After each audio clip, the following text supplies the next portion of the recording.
The theme of May 9th at the 70th anniversary of victory in the Second World War is very significant.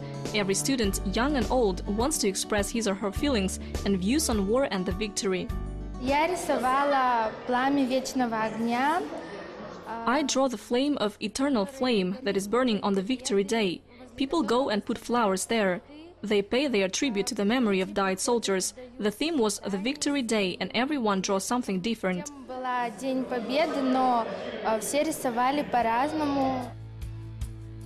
Students from high and junior school discussed not only the victory, but also the price that people paid for it.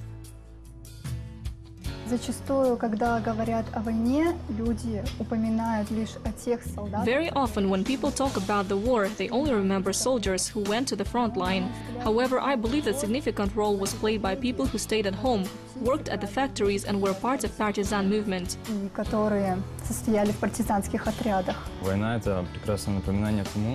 I think the war reminds us that we, our generation, must never allow that to happen again. The history teaches us to learn from our mistakes, and when we will get older, when we will become the support of our country, we must never allow ourselves to repeat that again.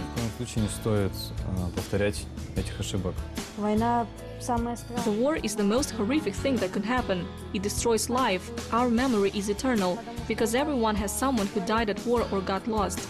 The memory won't die because the history of the war will not only be studied through history books, but also through the stories passed down from generation to generation. This will remind us of those who died and never came home. I have never experienced the fear and horror that experienced the generation of our grandmothers and grandfathers. We must never forget the bravery and sacrifice of our grandmothers and grandfathers. Victory Day. This is the day when people remember their grandparents and talk about different stories, and there are about a million of them, and each of them is interesting in its own way. May 9th is a holiday that tears in our eyes because the Great Patriotic War touched absolutely everyone. It didn't left anyone behind. All of us with tears in our eyes on this day.